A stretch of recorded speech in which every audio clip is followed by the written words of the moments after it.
साई सच्चरित्र चैप्टर 15 नारदीय कीर्तन पद्धति mister Cholkar sugarless T 2 lizards. 6వ అధ్యాయములో సిరిడీలో జరుగు శ్రీరామనవమి ఉత్సవం ఎట్లు ప్రారంభమయ్యెను. ఆ సమయములో హరిదాసును తెచ్చుట ఎంత కష్టముగా నుండెడిది. తుదకు ఆ పనిని దాసగను మహారాజు నిర్వహించునట్లు బాబా శాశ్వతముగా నియమించుట, దానిని ఇప్పటి వరకు దాసగను జయప్రదముగా నడుపుటననునవి చదువరులు జ్ఞాపకముంచుకొనియే ఉందురు. ఈ అధ్యాయములో దాసగను హరికథలనెట్లు చెప్పువారో వర్ణింతుము. నారదీయ కీర్తన పద్ధతి. సాధారణముగా మహారాష్ట్ర దేశములో హరిదాసులు హరికథ చెప్పునప్పుడు ఆడంబరమైన నిండు అంగరకాలు వేసుకొనెదరు. తలపైన పాగా గాని, పేట అనగా ఒక విధమైన ఎర్రని మహారాష్ట్రపు టోపీ గాని, పొడవైన కోటు, లోపల చొక్క, పైన ఉత్తరీయము, మామూలుగా ధరించటి ధోవతిని కట్టుకొనెదరు. ఈ ప్రకారముగా దుస్తులు ధరించి సిరిడీలో బాబా అతనితో, ఏమోయి పెండ్లి కొడక, ఇంత చక్కగా ముస్తాబై ఎక్కడికి పోవుచున్నావు అనిను. హరికథ చెప్పుటకు పోవుచున్నానని దాసగను జవాబిచ్చెను. అప్పుడు బాబా ఇట్లనెను, దానికి ఈ దుస్తులన్నీ ఎందుకు? కోటు, కండువా, టోపీ మొదలగునవన్నీ ముందర వెంటనే తీసి పారవేయుము. శరీరముపై ఈ అలంకారాలన్నీ ఎందుకు? వెంటనే దాసగను వాటినన్నిటినీ తీసి బాబా పాదముల వద్ద ఉంచెను. అప్పటి నుంచి హరికథ చెప్పునప్పుడు వానిని దాసగను ఎన్నడూ ధరించలేదు. నడుము మొదలు తల వరకు ఏమీయూ వేసుకొనివాడు కాదు. చేతిలో చిరుతలు, మెడలో పూలమాల మాత్రమే ధరించనివాడు. ఇది మహారాష్ట్ర దేశంలో తక్కిన హరిదాసులు అవలంబించు పద్ధతికి వ్యతిరేకము. నారద మహర్షియే హరికథలు ప్రారంభించిన వారు. వారు తలపైన, శరీరముపైన ఏమీయూ తొడిగిరివారు కారు. చేతి అందు వీణను ధరించి ఒక చోటు నుంచి ఇంకొక చోటికి హరినామ సంకీర్తన చేయుచూ పోవువారు. మిస్టర్ చోల్కర్స్.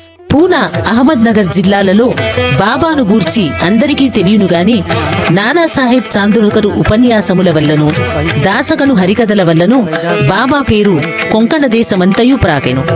నిజముగా దాసగను తన చక్కని హరికథల వల్ల బాబాను అనేకులకు పరిచయమునర్చెను. హరికథలు వినుట వచ్చిన వారికి అనేక రుచులుండును. కొందరి హరిదాసు గారి పాండిత్యమునకు సంతసించెదరు. కొందరికి వారి నటన, కొందరికి వారి పాటలు, కొందరికి హాస్యము, చమత్కారము, సంతసము కలుగజేయు.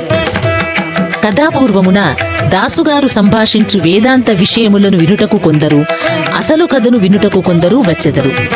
వచ్చిన వారిలో చాలా కొద్ది మందికి మాత్రమే భగవంతుని యందుగాని, యోగుల యందుగాని ప్రేమ విశ్వాసములు కలుగును. కాని దాసగను యొక్క హరికథలు వినువారుల మనస్సులపై కలుగు ప్రభావము అతి సమ్మోహనకరముగా నుండెను. ఇచ్చట ఒక ఉదాహరణము తెచ్చెదము.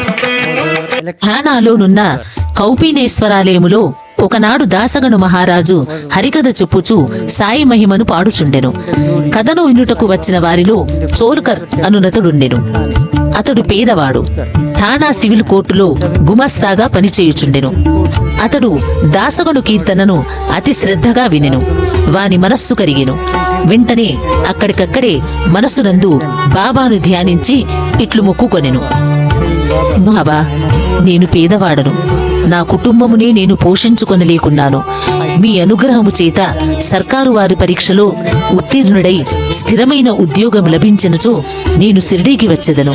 నీ పాదములకు సాష్టాంగ నమస్కారము చేసేదను. నీ పేరున కలకండా పంచిపెట్టుదును. బాబా కృపచే చోల్కరు పరీక్షలో పాసయ్యెను. స్థిరమైన ఉద్యోగము దొరికెను.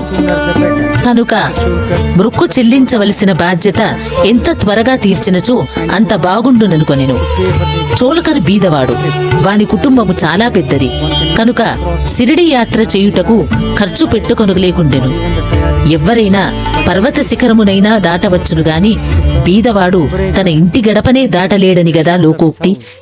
చోల్కరుకు ఎటులైనా శ్రీ సాయి మృక్కును త్వరలో చెల్లించవలెనని ఆతురత కలిగెను.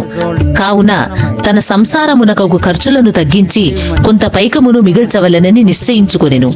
తేనీటిలో వేయు చక్కెరను మాని ఆ మిగిలిన ద్రవ్యమును దాచుటకు ప్రారంభించెను. ఈ విధముగా కొంత ద్రవ్యమును మిగిల్చిన పిమ్మట షిరిడీకి వచ్చి బాబాను మురుక్కున్న ప్రకారము కలకండా పంచిపెట్టెను. తన మనసులోని కోరికలన్నీయూ ఆనాడు నెరవేరినవనియు చోల్కరు బాబు సాహేబు జోగు గృహమందు దిగెను. అప్పుడు వీరిరువురు మసీదులో నుండిరి. ఇంటికి పోవుటకై వారు లేచి నిలువగా బాబా జోగుని పిలిచి ఇట్లా నేను Babu said, నీ అతిథికి టీ కప్పులలో విరివిగా చక్కెర వేసి ఇమ్ము. "To leave Brahma's chair." ఈ పలుకులలోని భావమును గ్రహించిన వాడే చోల్కర్ మనస్సు కలిగెను. అతడు ఆశ్చర్యముగ్ధుడయ్యెను. వారి కండ్లు బాష్పములచే నిండెను. తిరిగి బాబా పాదములపై పడెను. జోగు కూడా ఈ మాటలు విని టీ కప్పులలో చక్కెర ఎక్కువగా కలుపుట అను దాని భావము ఏమయుండునా అని యోచించెను. And he felt that Babu Baba might take తన పలుకులచే చోల్కర్ మనస్సునందు భక్తి నమ్మకములను కలుగజేయవలెనని ఉద్దేశించెను. వాని ముర్కు ప్రకారము తనకు రావలసిన కండ చక్కెర ముట్టినదనియు తేయాకు నీళ్లలో చక్కెర ఉపయోగించకపోవుట అను రహస్య మనోనిశ్చయమును చక్కగా కనుగొనననియు చెప్పెను. as per his బాబా ఇట్లు చెప్పనుద్దేశించెను. secret determination. నా ముందర భక్తితో మీ చేతులు చాపినచో వెంటనే రాత్రింబవళ్ళు మీ చెంతనే నుండెదను. నా దేహము ఇచ్చటనున్నప్పటికీ సప్త సముద్రముల కవ్వల మీరు చేయుచున్న పనులు నాకు తెలియను. ప్రపంచమున మీకిచ్చవచ్చిన చోటికి పోవుడు నేను మీ చెంతనే ఉండెదను. నా నివాస స్థలము మీ హృదయమునందే గలదు. నేను మీ శరీరములోనే ఉన్నాను. ఎల్లప్పుడూ మీ హృదయములలోనూ సర్వజన హృదయములందు గల నన్ను పూజింపుడు. ఎవ్వరు నన్ను ఈ విధముగా గుర్తించెదరో వారు ధన్యులు, పావనులు, అదృష్టవంతులు. బాబా చోల్కర్కి ఎంత చక్కని ముఖ్యమైన నీతిని ఈ విధముగా బోధించనో గదా. Cholkar, two lizards. ఈ అధ్యాయమును 2 చిన్న బల్లుల కథతో ముగించెదము. ఒకనాడు బాబా మసీదులో కూర్చొని ఉండెను. ఒక భక్తుడు బాబా ముందర కూర్చొని ఉండెను. ఒక బల్లి టిక్కు టిక్కుమని పలికెను. కుతూహలమునకై ఆ భక్తుడు బల్లి పలికిన దానికి అర్థమేమని బాబానడిగెను. అది శుభశకునమా లేక అశుభమా అని ప్రశ్నించెను. Bad woman. తన చెల్లెలు ఔరంగాబాదు నుండి తనను చూచుటకు వచ్చునని ఆ బల్లి ఆనందించుచున్నదని బాబా పలికెను. భక్తుడు నిర్ఘాంతపోయి కిమ్మనక కూర్చుండెను. బల్లి పలికిన దానిని అతడు గ్రహించలేకుండెను. కొంత తడవైన పిమ్మట ఔరంగాబాదు నుండి ఎవరో గుర్రముపై బాబా దర్శనమునకై షిరిడీ వచ్చిరి. అతడింకనూ కొంత దూరము పోవలసి ఉండెను. కాని వాని గుర్రము ఆకలిచే ముందుకు పోలేకుండెను. గుర్రమునకు ఉలవలు కావలసి ఉండెను. The ground. తన భుజముపైనున్న సంచిని తీసి ఉలవలు తీసుకుని అచ్చటికి పోవునప్పుడు దానిలోనున్న ధూళిని విదిలించెను. అందులో నుండి ఒక బల్లి కిందపడి అందరూ చూచుచుండగా గోడనెక్కెను. ప్రశ్నించిన భక్తునకు అదంతయు జాగ్రత్తగా గమనించుమని బాబా చెప్పెను. వెంటనే ఆ బల్లి తన సోదరి వద్దకు సంతోషముతో పోయెను.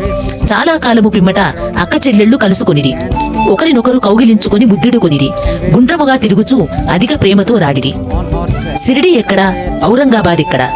గుర్రపు రౌతు ఔరంగాబాదు నుండి బల్లిని తీసుకుని సిరిడీకెట్లు వచ్చెను.